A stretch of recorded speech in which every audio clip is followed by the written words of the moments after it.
নমস্কার বন্ধুরা, চলে আসছি আবার একটা রান্না নিয়ে। আজকে আমি রান্না করব কাঁচা কলা দিয়ে নিরামিষ মাছের তরকারি।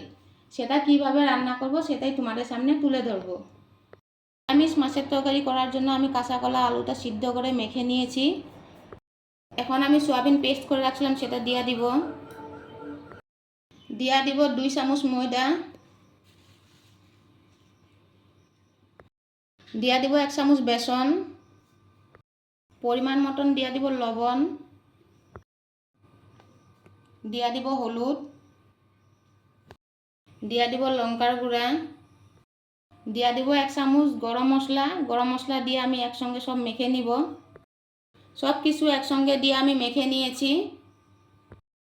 এখন আমি এক থালের মধ্যে একটু তেল দিয়ে মেখে নিব।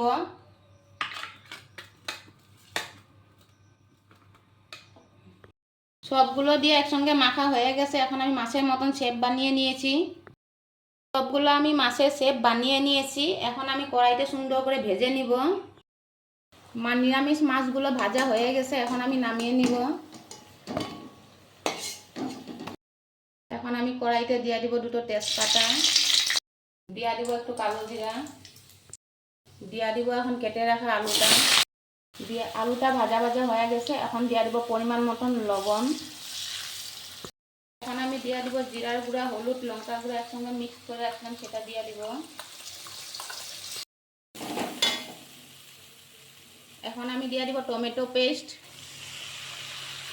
টমেটো আর মশলাটা ভাজা ভাজা হয়ে গেছে, এখন আমি দিয়ে দিব বাদাম পেস্ট।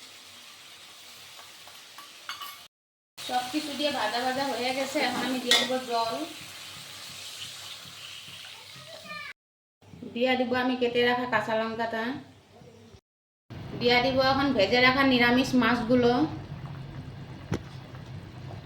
দিয়ে দিব এখন গরম মশলা দিয়ে নামিয়ে দিব।